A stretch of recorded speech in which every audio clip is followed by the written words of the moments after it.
Hello and welcome to the evening news for Thursday, April 24, 2014. I'm Avinash Ramzan. Thanks for joining us. In the headlines, the AFC calls for the resignation of one of its regional councillors as infighting deepens. Barmaid fatally shot in Chateau Margaux bar. Ramatar urges police force to do more to arrest the crime situation here, and 10 differently abled students to write CXC. Now for the news in detail. In this report, you'll hear that the Alliance for Change, the AFC, is calling for the resignation of one of its own members who sits as a regional councillor for the party because of the independent positions he is taking on various political issues. 5 of the Alliance for Change councillors has carried a motion of no confidence against fellow councillor Yusuf Hasif. This would come after a motion was filed by Yusuf, which the party claims seeks to discredit the AFC. Ramjatan has noted that Hasif is no longer a member of the party and therefore is not authorized to represent or conduct business on behalf of the Alliance for Change.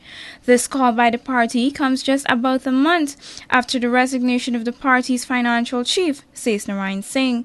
The party, which was founded by former members of the then political parties, is known for attracting many ex-People's Progressive Party and ex-People's National Congress members, but has lost several high-profile members owing to the infighting and factionalism.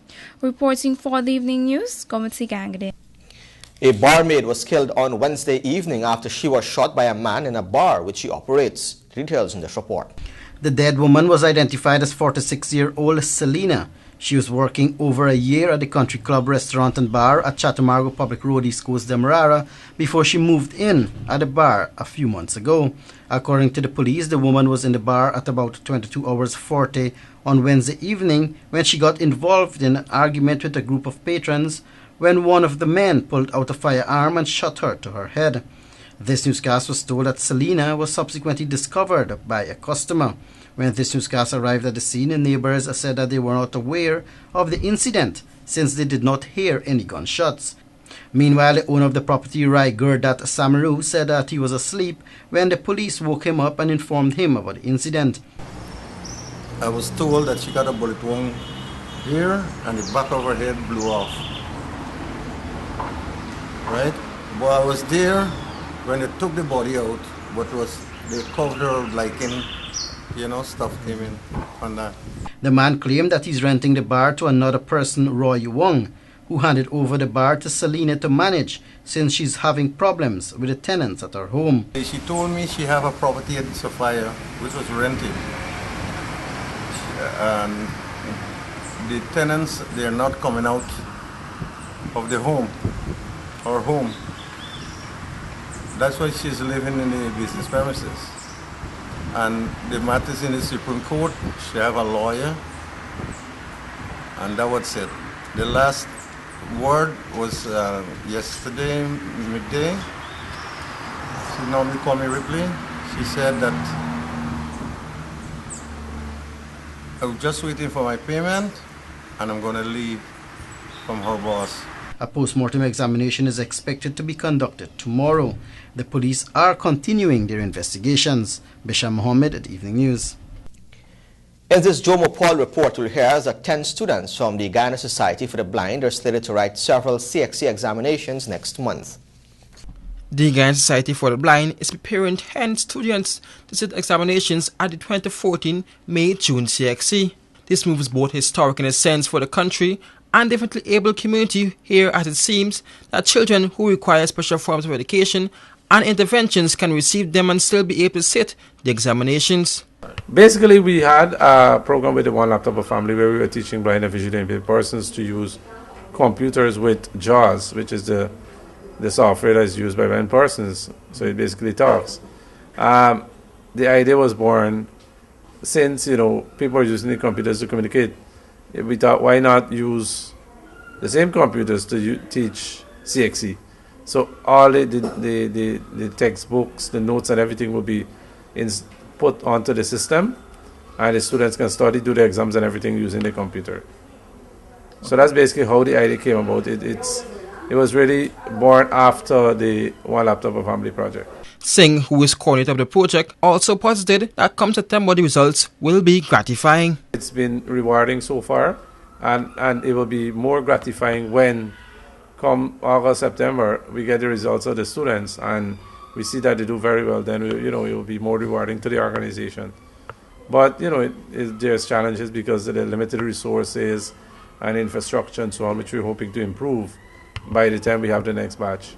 This newscast also spoke with a few of the students who collectively said they wanted to contribute to society and play their part. I want to pursue communication or broadcasting, so I have to go and do communication at the University of Guyana. So I am already a freelance journalist, but I have to forward it by studying communication at the university.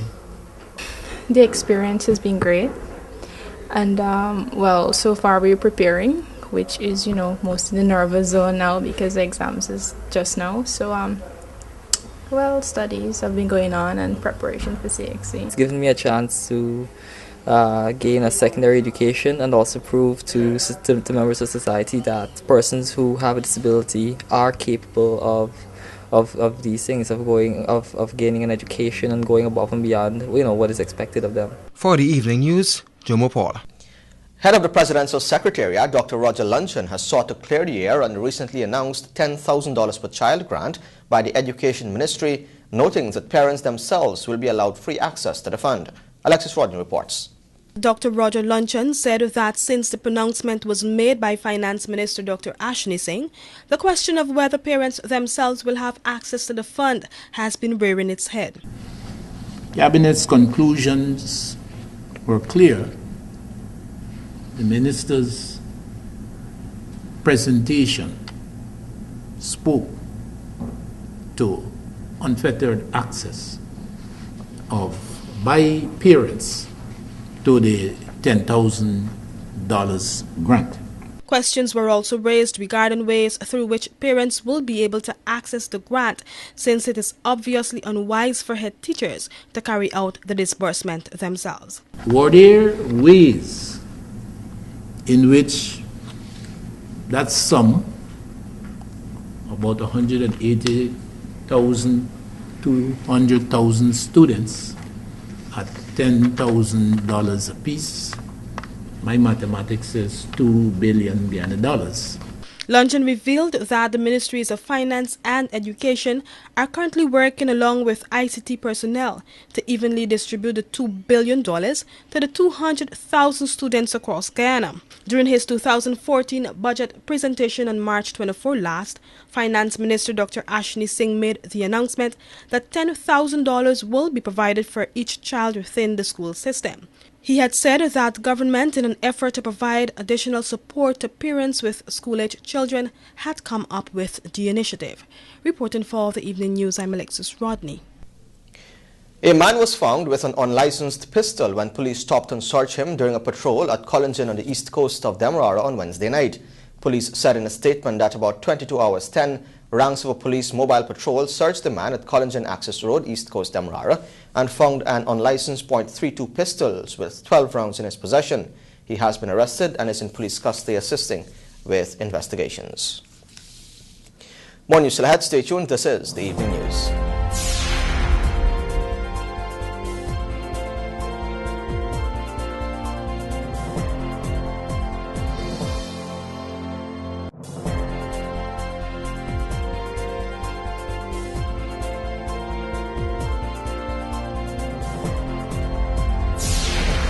Welcome back. This is the Evening News on TVG.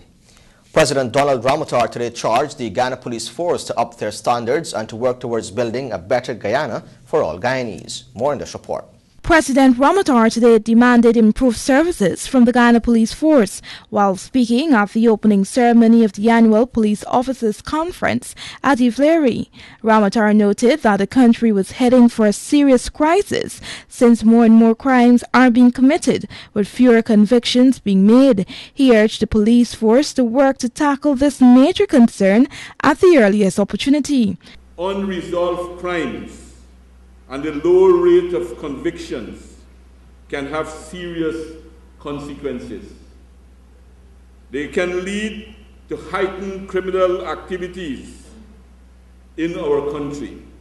So far as the police is concerned, some of the reasons attributed to it are as follows: lack of or poor preparation of cases by prosecutors, failure to master facts and the law in criminal cases, failure to secure attendance of material witnesses to the court, failure to warn witnesses to attend court, failure to apply for witnesses' summons to secure the attendance of them in court, discrepancies in evidence between police statement and oral evidence, police officers failing to attend court to give evidence.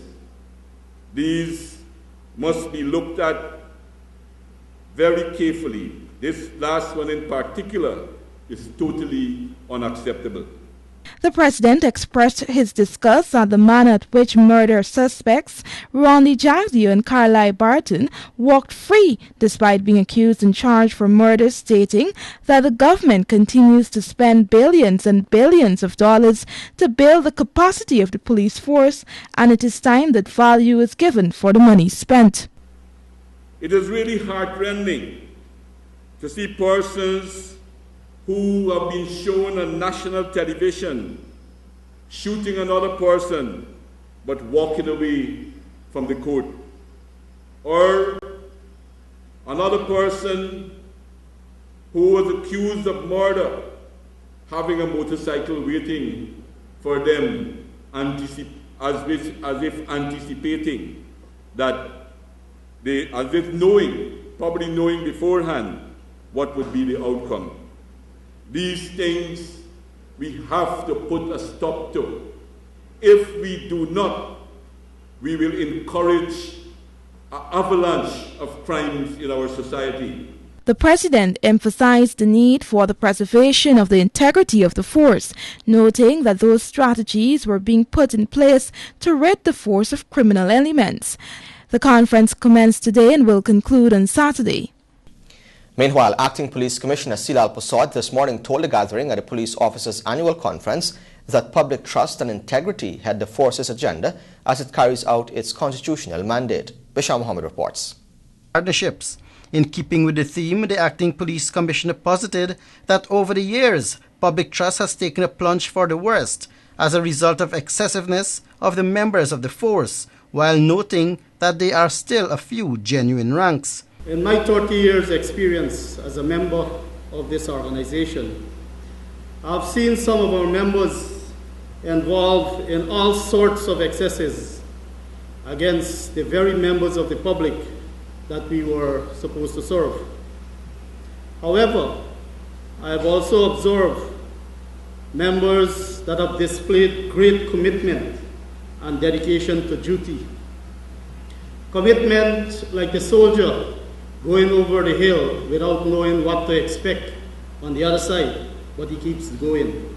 He added that in order to rebuild the public trust, a number of initiatives have been planned and will soon be implemented. As mentioned in the theme that we are meeting under, we have to enhance public trust, and there are a host of initiatives which are based directly on addressing public trust and which seeks to enhance our operations in ways that we achieve public trust.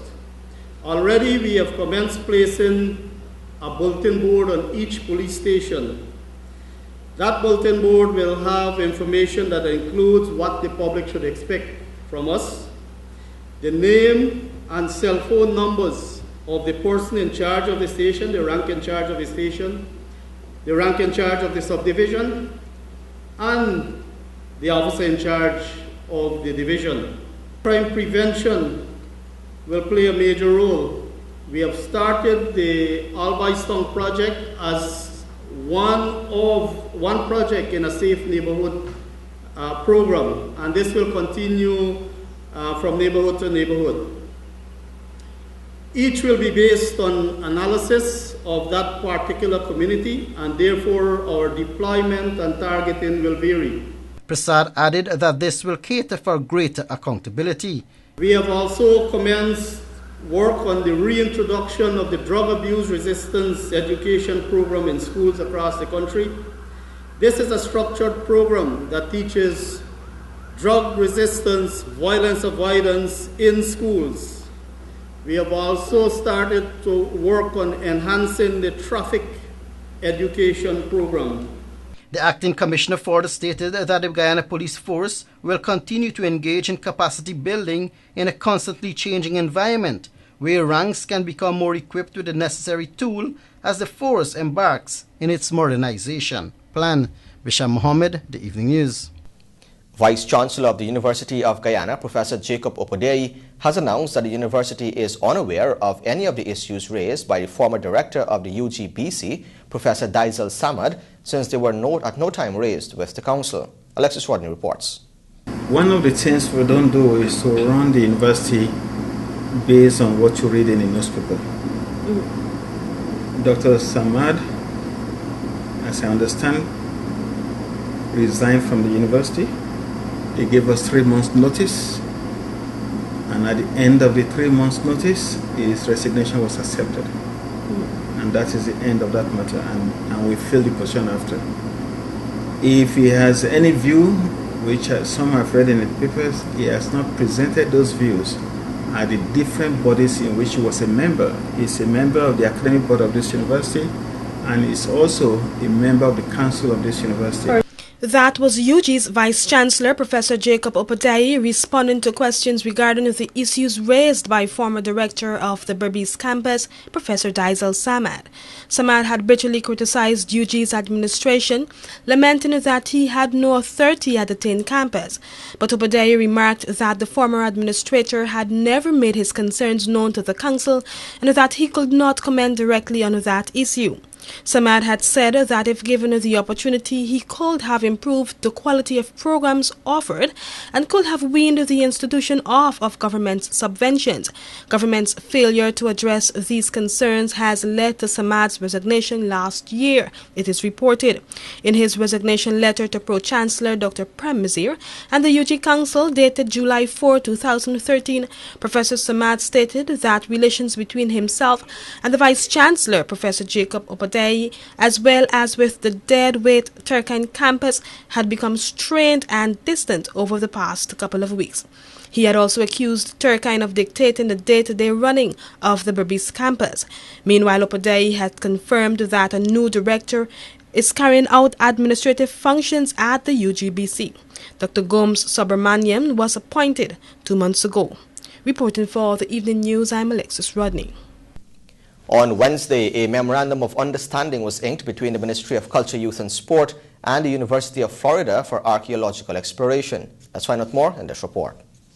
The MOU signed between the Ministry of Culture, Youth and Sport and the University of Florida would see reps of the U.S.-based university continuing exploration in the Berbice River Savannah, where hundreds of mounds have been discovered. Culture, Youth and Sport Minister Dr. Frank Anthony explained that the work for the MOU had begun some time ago with discussions that saw the engagement pertinent stakeholders. The minister also pointed out that a large amount of Guyana's archaeology and anthropological projects are facilitated through the Walter Roth Museum, and over the years there have been several collaborations with overseas universities in this regard.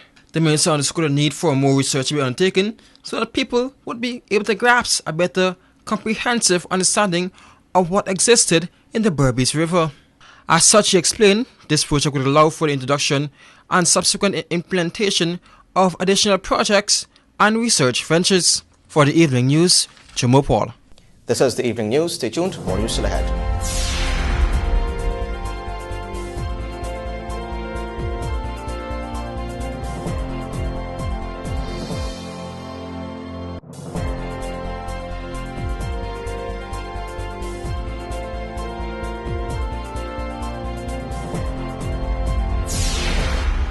Welcome back. This is the Evening News. The Guyana Sugar Corporation, GAISUCO, will this year accelerate the sugar industry's mechanization plan using the $6 billion approved in the National Assembly. Svetlana Marshall sat down with the Agriculture Minister, Dr. Leslie Ramsamy, who gave a clear overview of the industry's plan. Here are details. Putting to rest reports that monies allocated to the sugar industry are often directed to one central location, Agriculture Minister Dr. Leslie Ramsamy, during an exclusive interview with the Evening News, said the $6 billion approved in the House would be utilized across the sector with major emphasis on mechanization. He explained that approximately $1.3 billion has been set aside to aid in the conversion of 2,500 acres of land. The original land orientation was meant for manual labor, and therefore we have to convert the land and how it's prepared for planting of cane, for cutting the cane, for loading the cane, etc. An additional $1.2 billion has been budgeted for the industry's replanting exercise. More than 9,600 hectares of land will be replanted, shifting away from the existing +5 system. And so there is a decision in Gaisuku that they will eliminate any ratoon above 5. What that means, therefore, is that we should replant 20% of the land each year, because you're looking at a 5-year cycle. So within a 5-year period, every acre of land would have been replanted.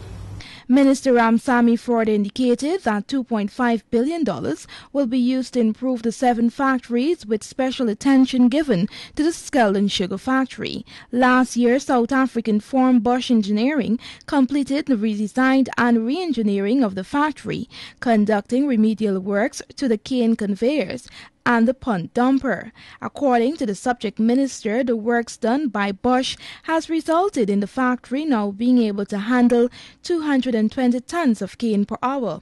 Works this year will help to improve the system. We are also improving the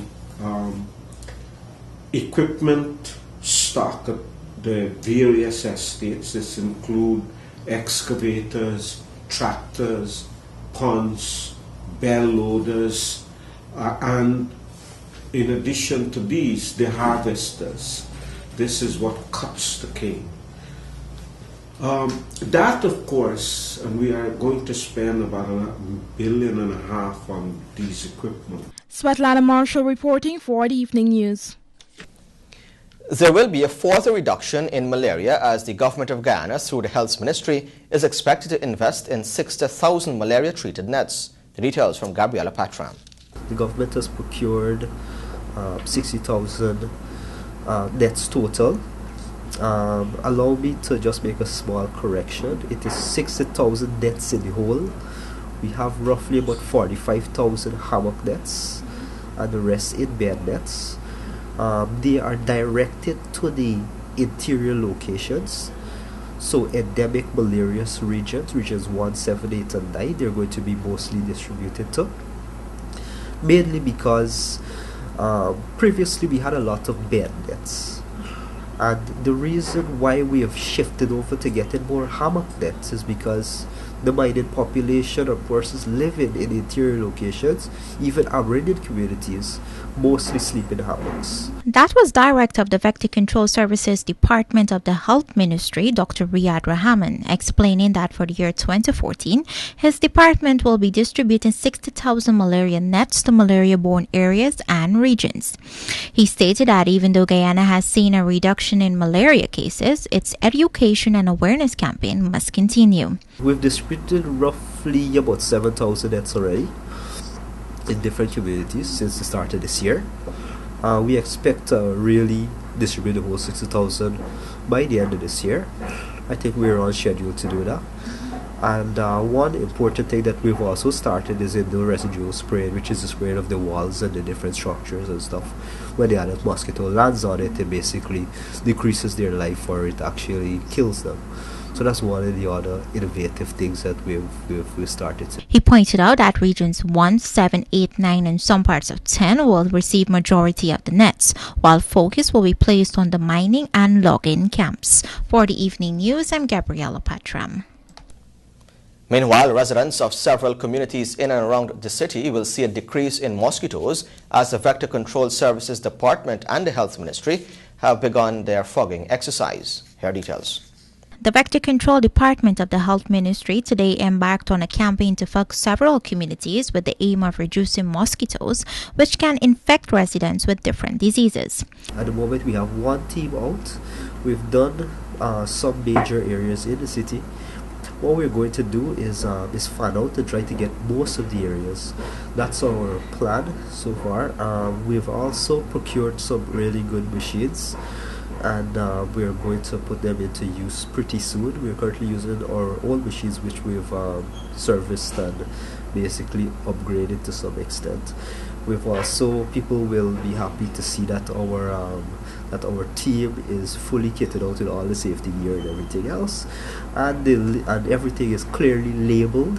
So all the uniforms that our guys have are labeled with the Ministry of Health, Vector Control Service. He noted that some persons may have issues with the chemical that they are using to fog, but he assured citizens that the chemical is safe for humans and pets. The insecticide that we're going to be using is pretty safe.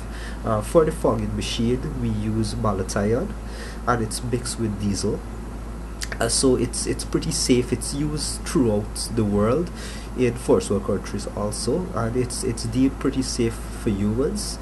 If you have birds and these different things, it's advised that you cover them. So that's some of the major things that people need to sort of do. But don't fear the fog, basically. Just open the windows and allow the air to come in and the fog to be in the house and that sort of thing. It may be a bit uncomfortable, but in the long run, it's to decrease the adults or the mosquito population in our city. The fogging exercise will be a continuous exercise for the year 2014. Persons can check the daily newspapers and television channels for the dates of when their communities will be visited. Some of the areas that will be targeted first are Kitty, Campbellville, West and East Rumvelt, Allboyston, Bellairs, Fire, Ogle, among other areas. For the evening news, I'm Gabriella Patram. Stay tuned to the evening news. More news still ahead.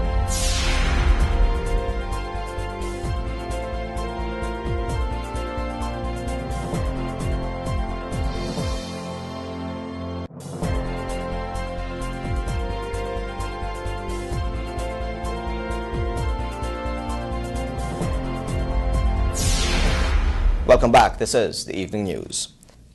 In this report, we'll hear now that hundreds of Hindus were overwhelmed by the majestic Sri Krishna Mandir in Gay Park, New Amsterdam, that was recently rebuilt with designs reflecting the various Indian cultures. Our reporter caught up with Pandit Rajan Balgobind, who is the mastermind behind the $200 million project. The majestic Sri Krishna Mandir was built by a Guyanese contractor who molded most of the designs. However, some of the artworks were shipped from India.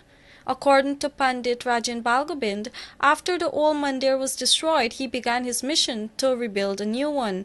This new temple has replaced an older temple that was present here that became,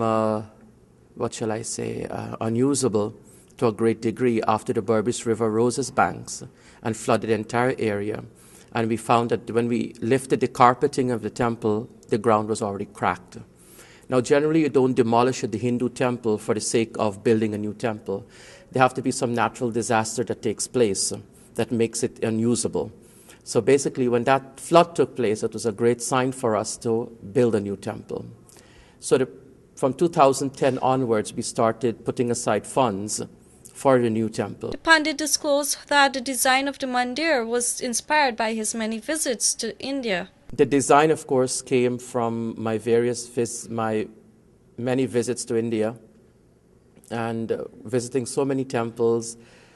All the designs have been recorded in my mind. So sitting down with my architect, we came up with the plan how we would like the temple to be built. The temple, of course, reflects architecture from all four corners of India, from North India to South India, East India, West India. The temple complex houses 3 temples, 2 smaller temples together with the main temple. Pandit Balgobind noted that he raised monies for the $200 million mandir by performing several functions and hosting fundraising activities. I do about 45 yajnas, as we call them here in Guyana, about 45 yajnas a year. And whatever is generated from that yajna in the form of gift is money that was used for building this temple.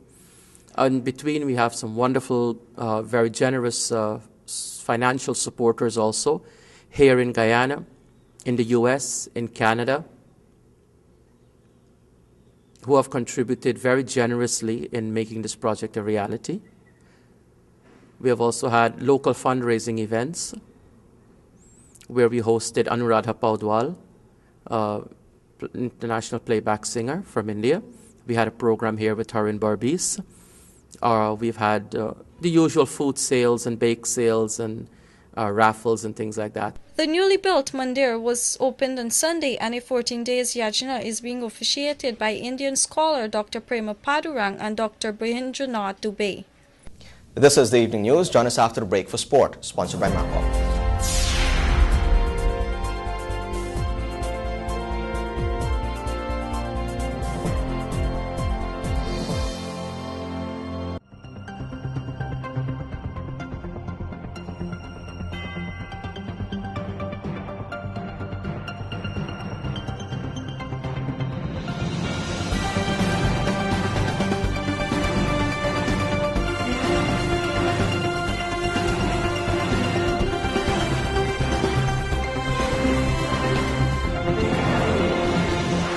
Welcome back. This is the evening news. Now for a look at sport. But first, the headlines.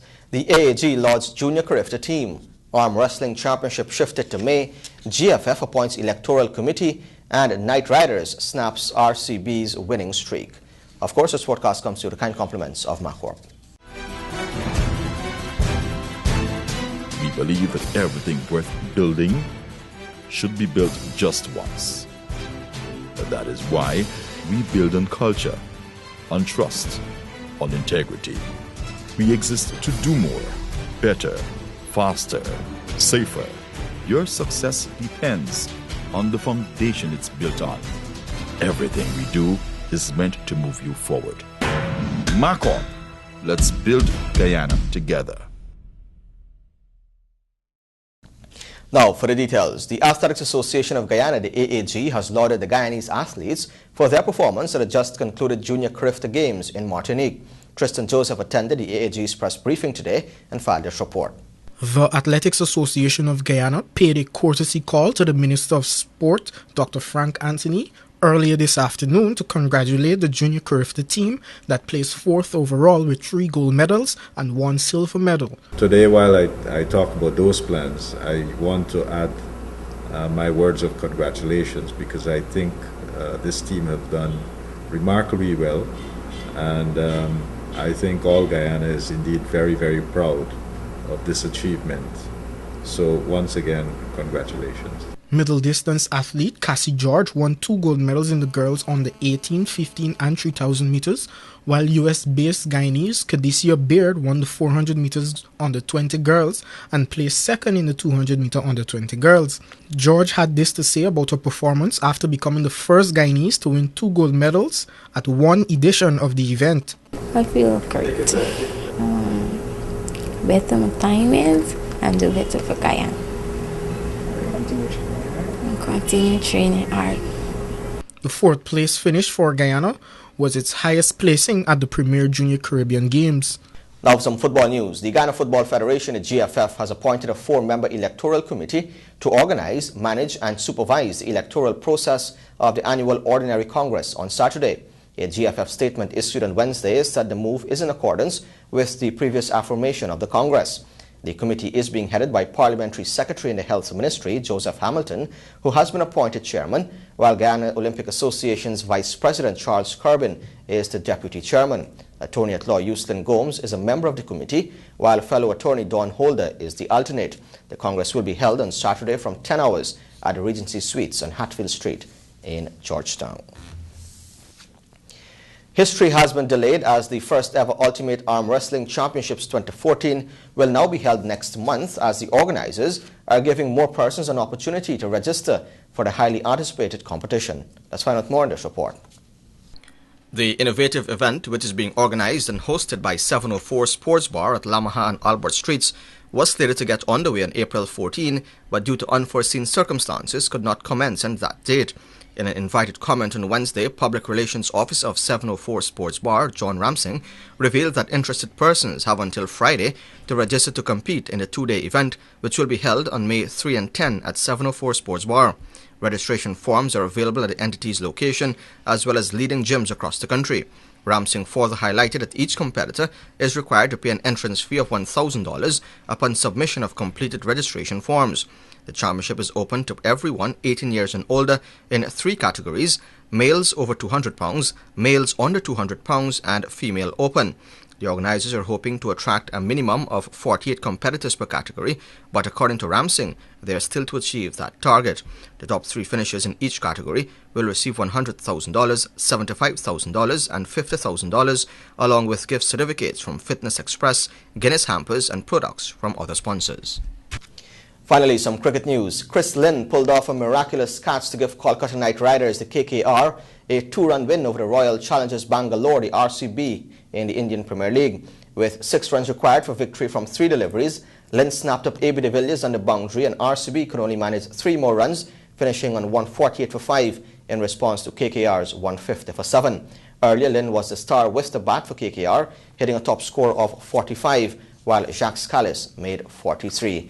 The Pepsi IPL will continue tomorrow with Sunrisers Hyderabad playing Delhi Daredevils and Chennai Super Kings against Mumbai Indians.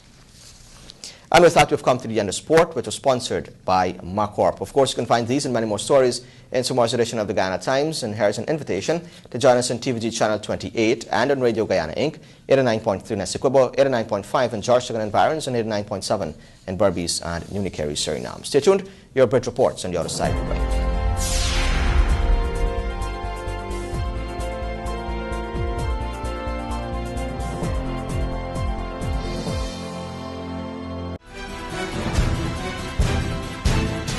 Believe that everything worth building should be built just once.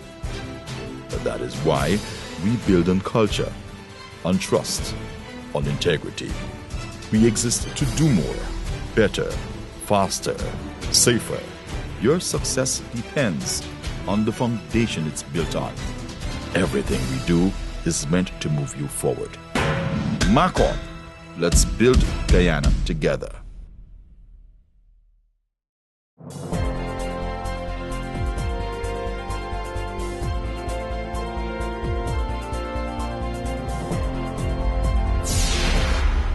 Welcome back. Now for a look at your bridge reports. The Demerara Harbour Bridge will be closed on Friday, April 25 at 14 hours 30 for a period of 1.5 hours. And the Berbice River Bridge will be closed on Friday, April 25 at 13 hours 40 for a period of 1.5 hours. And with that, we've come to the end of the evening news for Thursday, April 24, 2014. I'm Afanash Ramzan. Thanks for watching.